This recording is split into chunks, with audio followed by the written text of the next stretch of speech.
Olá, bem-vindos ao canal Surpreendidos pelo Reino. Vamos dar continuidade ao livro Campos de Batalha da Mente, pastora Joyce Meyer. Meu nome é Patrícia Cavion. Seja edificada por essa leitura, mas não fique só para você. Nos ajude a divulgar antes de iniciar a leitura. Dê seu like, nos ajude comentando, se inscrevendo no canal e acionando o sininho de notificação. Vamos espalhar conhecimento da palavra, que essa leitura venha de encontro ao seu coração. Capítulo 19. Não posso evitar, simplesmente sou viciado em resmungar, censurar e me queixar. Mentalidade de deserto, número 4. Porque isso é grato, é aprovado, aceitável, que alguém suporte tristezas, sofrendo injustamente por motivo de sua consciência para com Deus. Pois, afinal, que glória há se pecando e sendo esbofeteado por isso o suportais com paciência?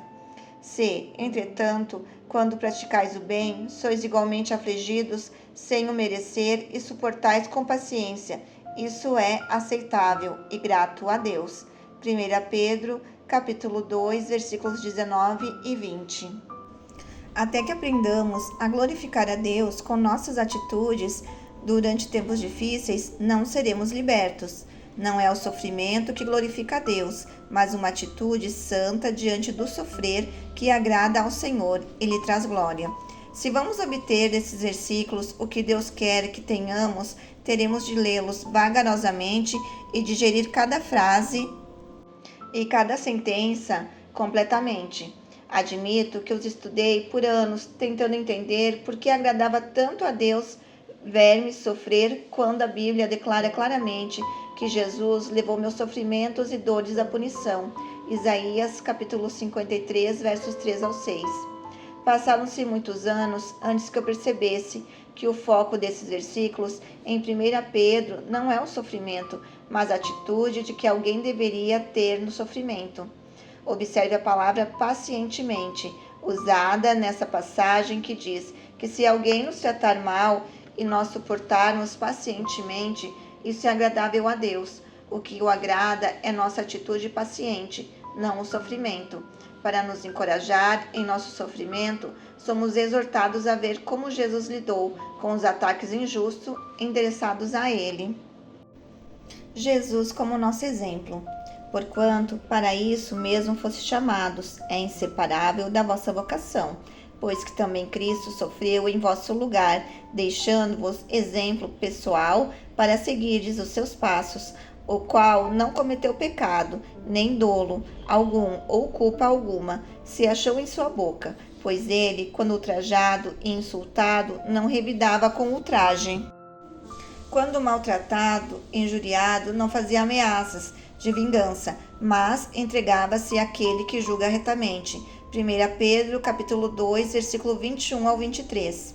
Jesus sofreu gloriosamente, silenciosamente, sem queixa, confiando em Deus, independentemente de como estavam as coisas. Ele permaneceu o mesmo em toda a situação. Ele não respondeu pacientemente quando as coisas eram fáceis, impacientemente quando eram difíceis ou injustas. A passagem acima nos permite saber que Jesus é o nosso exemplo e que ele veio para nos mostrar como viver, como nos comportarmos diante de outras pessoas, mostra-lhes como elas deveriam viver. Ensinamos nossos filhos mais pelo exemplo do que pelas palavras. Devemos ser cartas vivas, lidas por todos os homens. 2 Coríntios, capítulo 3, versos 2 e 3. Luzes iluminando brilhantemente em um mundo escuro. Filipenses, capítulo 2, verso 15. Chamados à humildade, à submissão e à paciência. Rogo-vos e imploro-vos, pois eu, o prisioneiro no Senhor, que andeis, conduzais vossa vida, de modo digno da vocação divina, a que fostes chamados, com o comportamento que é um crédito à convocação ao serviço de Deus, vivendo com toda humildade de mente e mansidão, altruísmo, bondade e brandura, com longanimidade, suportando-vos uns aos outros e fazendo concessões em amor. Efésios capítulo 4, versos 1 ao 2. Algum tempo atrás, em nossa vida familiar, havia uma situação que serve como um excelente exemplo da minha visão sobre sofrer humilde, submissa e pacientemente. Nosso filho Daniel tinha acabado de retornar de uma viagem missionária à República Dominicana. Ele voltou com uma séria erupção nos braços e várias feridas abertas. Tinham-lhe dito que era a versão dominicana de urticária. Parecia tão mal que sentimos que precisávamos confirmar o que era. Nosso médico da família estava fora aquele dia. Então, marcamos uma consulta com o médico que o estava substituindo. Nossa filha Sandra telefonou e marcou uma consulta.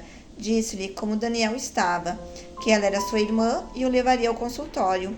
Nós todos estávamos muito ocupados naquele dia, inclusive Sandra.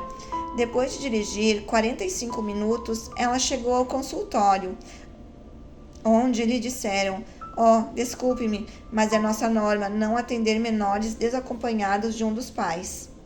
Sandra explicou que, quando ligou, ela tinha dito especificamente que estaria trazendo seu irmão, que ela frequentemente o levava ao médico por causa das nossas viagens. A enfermeira manteve-se firme em que ele precisava ter um dos pais com ele. Sandra tinha a oportunidade de sentir-se irritada. Ela havia se esforçado para acrescentar essa incumbência ao seu já apertado esquema, apenas para descobrir que seus planejamentos e esforços foram todos em vão. Ela tinha outros 45 minutos de viagem de volta esperando por ela, e tudo parecia um grande desperdício de tempo. Deus ajudou a manter-se calma e amável. Ela chamou Dave, que estava visitando a mãe dele, e ele disse que viria e cuidaria da situação. Dave sentiu-se direcionado a passar pelo nosso escritório e apanhar alguns dos meus livros e fitas, sem mesmo saber o que faria com eles. Ele apenas sentiu que devia apanhá-los.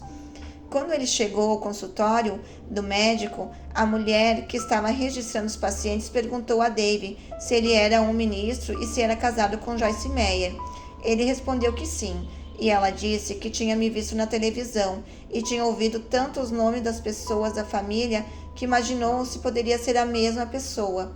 Dave conversou com ela um pouco e deu-lhe um dos meus livros sobre cura emocional.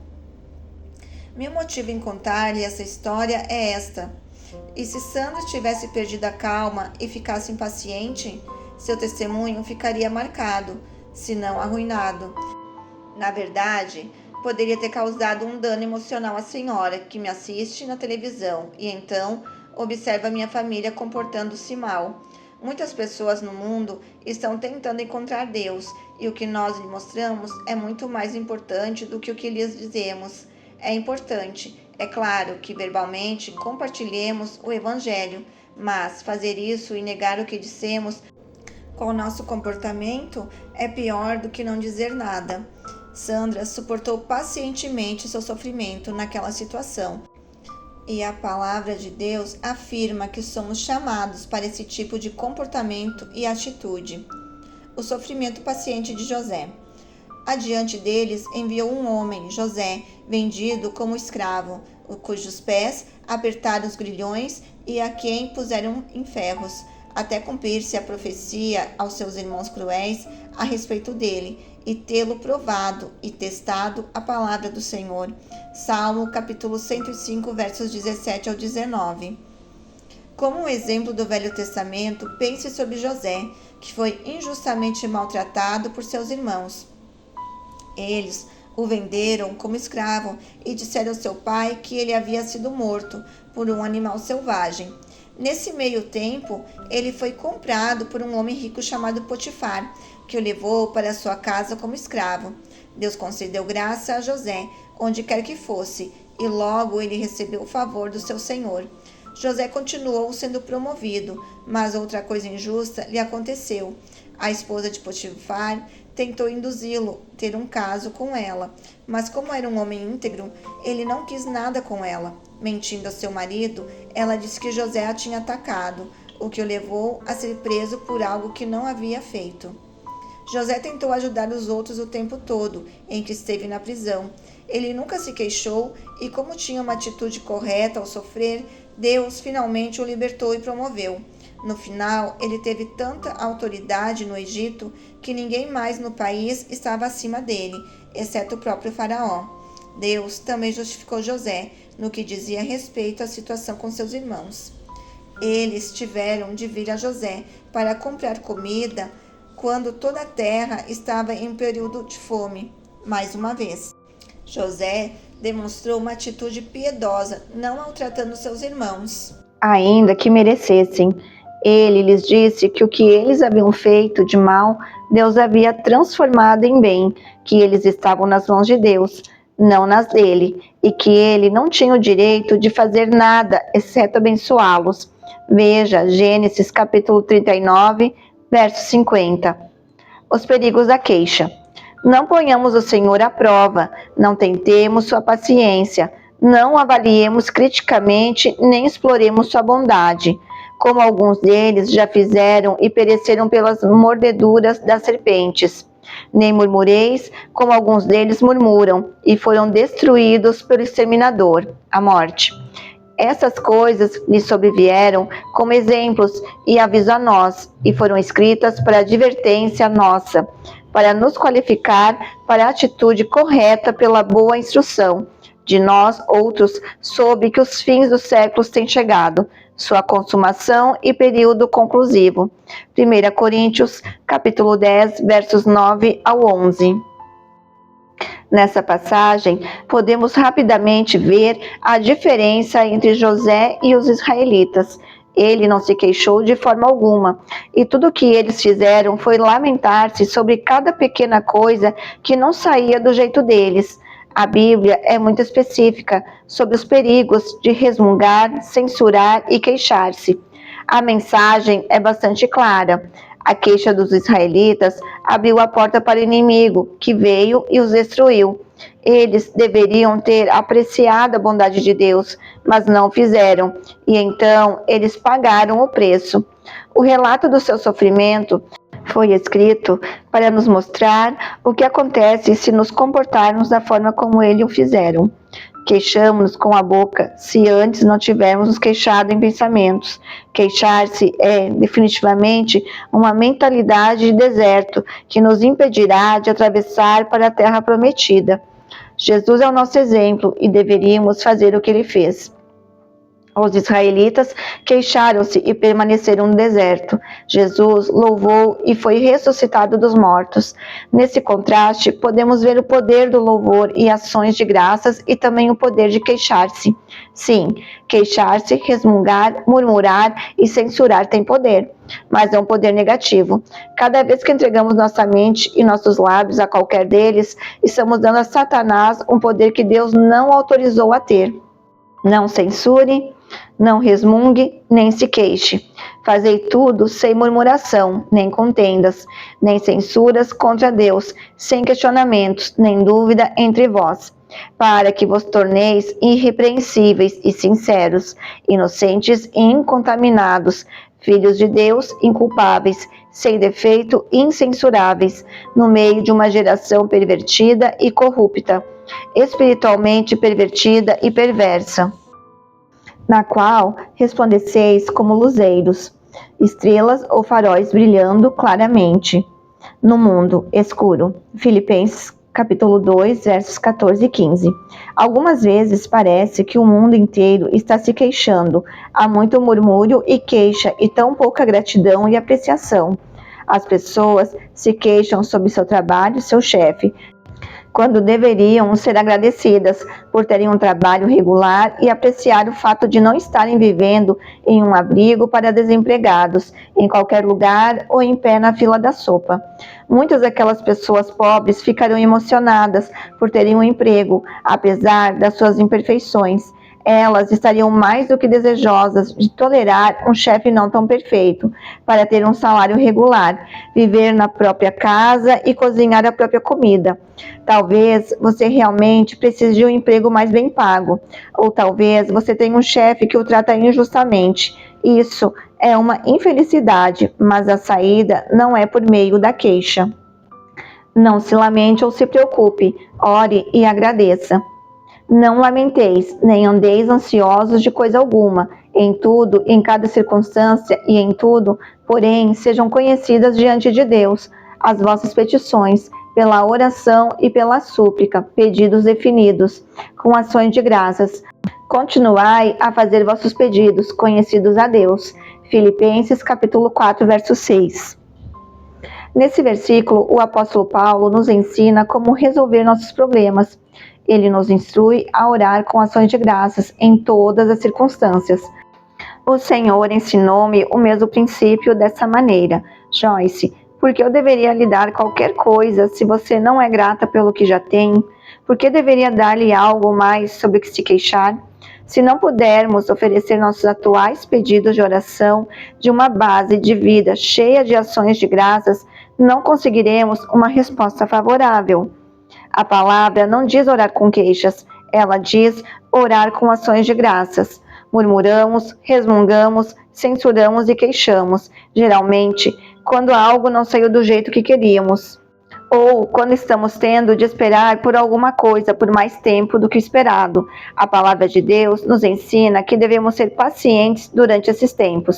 Descobri que a paciência não é a habilidade de esperar, mas a habilidade de manter uma boa atitude enquanto se espera.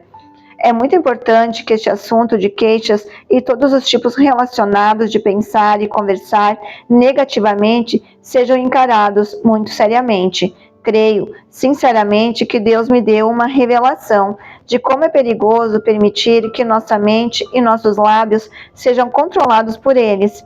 Deus disse aos israelitas, em Deuteronômio, capítulo 1, verso 6, tempo bastante havês estado neste monte. Talvez você tenha estado em volta da mesma montanha muitas vezes e agora esteja pronto para continuar. Se assim é, será bom lembrar-se de que você não irá adiante de maneira positiva enquanto seus pensamentos e sua conversa estiverem cheios de queixas. Eu não disse que seria fácil, não, se queixar, mas você tem a mente de Cristo. Por que não tirar o máximo proveito dela? Finalizamos o capítulo 19. Até a próxima, audiobook Surpreendidos pelo Reino. Deus abençoe.